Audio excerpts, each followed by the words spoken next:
title drop for Godzilla x Kong Supernova sent fans into a hype, and it just reignited one of the oldest theories in the MonsterVerse. This new sequel to the New Empire is officially in the works for a 2027 release, and along with a short teaser, the reveal of the subtitle Supernova has kicked off the hype train in a big way. If you're deep into the MonsterVerse, you already know. Each movie subtitle is more than just a cool name. It's usually a cryptic hint at the bigger story. That was true with the New Empire, and now it's happening again. The Supernova title doesn't spell everything out, but it's already got fans buzzing with speculation. And leading the charge is a theory that dates back to Godzilla vs. Kong, a theory that now feels more legit than ever. It all connects to the ancient Titan War and a mysterious villain who might have been hiding in plain sight this whole time.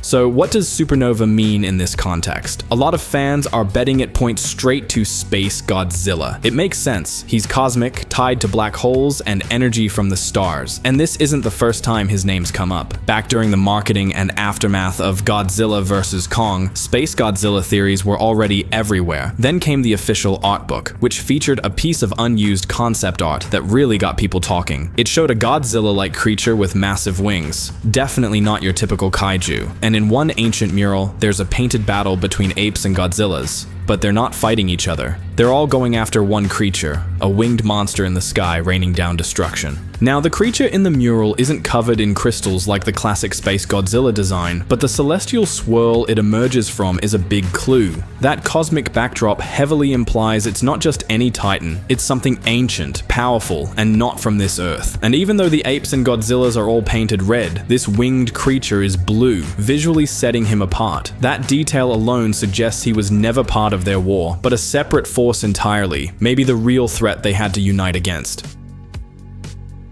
If this mural is canon, and at this point it might as well be, then it could be the first real tease of SpaceGodzilla's existence in the MonsterVerse. And here's the twist: if he fought the Titans centuries ago, then he's probably not crashing down from space in this new movie. He might have already been here for a long time, maybe even slumbering deep inside Hollow Earth. The mural shows the creature going toe-to-toe with an army of both Kongs and Godzillas. That kind of threat level points to someone big, someone too powerful for one Titan to handle alone, and that tracks with the classic version of SpaceGodzilla from the Toho films. In that movie, even Godzilla couldn't beat him solo. It took help from the JSDF's mecha Moguera to even make a dent. Moguera's shoulder crystal blasts were the key to weakening him, and only then was Godzilla able to unleash his iconic red spiral heat ray to finish the job. That's why the idea of SpaceGodzilla coming back now is so exciting. After how easily Godzilla and Kong dealt with Scar King once they broke his control over Shimo, they might need way more firepower this time. And if SpaceGodzilla really is the threat Supernova hints at, the Alpha Titans might have to rally more than just Mothra and Shimo. We could be looking at the start of a full-on Titan War 2.0 with Godzilla and Kong leading a massive kaiju army to defend the planet. The logo for Godzilla x Kong Supernova is doing way more than just looking cool. It's packed with visual hints that have fans dissecting every detail. It keeps the familiar Godzilla Kong font from previous MonsterVerse promos, but the real standout is the word Supernova itself. It's bigger, bolder, glowing with a reddish-orange hue, and it's surrounded by swirling nebula-like energy. But the part that really caught everyone's eye, right behind the letter R in the center, is a bright red point of light, like a lens flare, and fans were quick to point out how much it resembles the fiery glow of Gigan's iconic visor. For longtime kaiju fans, that's a big deal. Gigan's no random deep cut. He first showed up back in 1972 as an alien cyborg kaiju sent to Earth by the M-Space Hunter Nebula aliens. Yeah, it's as wild as it sounds. He showed up alongside King Ghidorah to help take over the planet and came equipped with all kinds of terrifying weapons: supersonic flight, a forehead laser, and most notably, a spinning buzzsaw embedded in his chest. The guy is literally built to slice and dice, and he's one of the few kaiju who's actually made Godzilla bleed. He's a fan favorite and one of the most badass enemies. And his debut in Supernova wouldn't even be that out of place. MonsterVerse has already introduced both alien titans like Ghidorah and cybernetic ones like Mechagodzilla. We've seen humanity messing with Titan tech, and Apex is still a looming threat in the background. Kong's already been upgraded with the Beast Glove, so the idea of a new Titan being mechanically enhanced feels like a natural next step. That's where the debate between Gigan and SpaceGodzilla really gets interesting. SpaceGodzilla, while powerful and iconic in his own right, is essentially a Godzilla clone with crystals. He's cool, but we already got a major Dark Mirror fight when Godzilla faced off with Mechagodzilla. Going back to that same formula might feel a little too familiar, unless they completely reinvent SpaceGodzilla with a fresh backstory, and look, he runs the risk of feeling like a remix instead of a real evolution.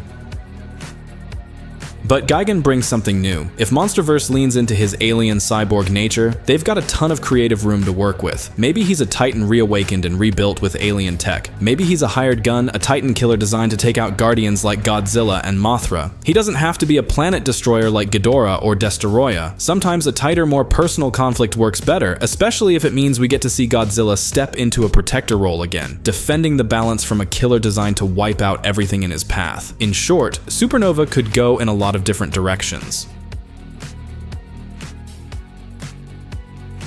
Right now, the fan base is in full theory mode. That title alone sounds epic, mysterious, and massive. It's not something we've ever seen tied to Godzilla or Kong before. No Titan has ever been called that, and neither Godzilla nor Kong has powers that relate to it. But in the real world, a supernova is a colossal cosmic event, the explosive death of a star. When a star runs out of nuclear fuel, it collapses in on itself, throws off a huge burst of mass, and sometimes even becomes a black hole. It's total destruction, followed by a rebirth of something dense and unstoppable. It's the kind of imagery that fits right in with the MonsterVerse's escalating scale. But everything so far points to Supernova being a direct sequel to The New Empire. There might be a small time jump, but the story's likely going to pick up right where we left off, and that makes total sense. The ending of The New Empire left a ton of open threads. The biggest change? The power dynamic. Kong is now officially king of the Hollow Earth. He's no longer just a wandering fighter, he's got his own army of giant apes, including Shimo and Zuko. That relationship with Zuko could even be the setup for the long-rumored Son of Kong spin-off. Meanwhile, up top, Godzilla has become the silent guardian of the Earth's surface. His arc feels complete. He started as a threat, then became a protector, and now he's Earth's living sentinel. One rules below, the other above, so naturally the next step is a villain big enough to threaten both kingdoms. It can't just be another tough Titan. This has to be a global planetary level threat. Someone or something strong enough to take on Godzilla, Kong, Shimo, and a whole tribe of giant apes. Legendary has brought in Dave Callaham to write, and that's a huge deal. He worked on the original 2014 Godzilla, the one that set the darker, grounded tone for the MonsterVerse, and that brings us to Adam Wingard. While he clearly had a vision for a full trilogy, he also made sure each movie could stand alone in case things didn't pan out. That's why both Godzilla vs. Kong and The New Empire have fairly conclusive endings. But this time around, Wingard is out. He left the project not long after being rehired, which has stirred up some speculation about what's going on behind the scenes. In his place, Legendary brought in Grant Sputore, a relatively fresh face when it comes to big franchises. His best-known work is I Am Mother, a sci-fi thriller on Netflix that earned solid reviews for its concept and atmosphere, even if it was a much smaller, more contained story. And that's where some fans are getting nervous. Handing a massive blockbuster to someone without a track record in the genre feels like a gamble, but it might also signal a shift.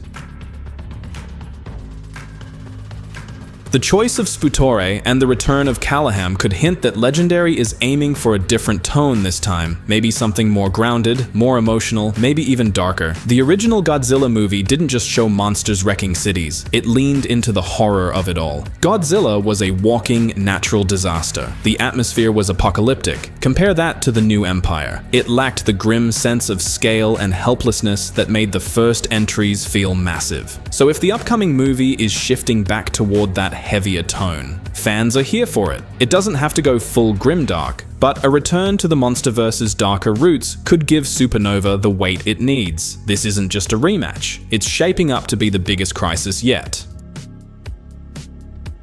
Caitlin Dever, who joined the cast earlier this year, recently confirmed that filming is fully underway in Queensland. The March 26, 2027 release date is locked in, giving the team plenty of time for post-production and CGI. All signs point to Legendary and Warner's feeling confident and fully committed to making Supernova something special.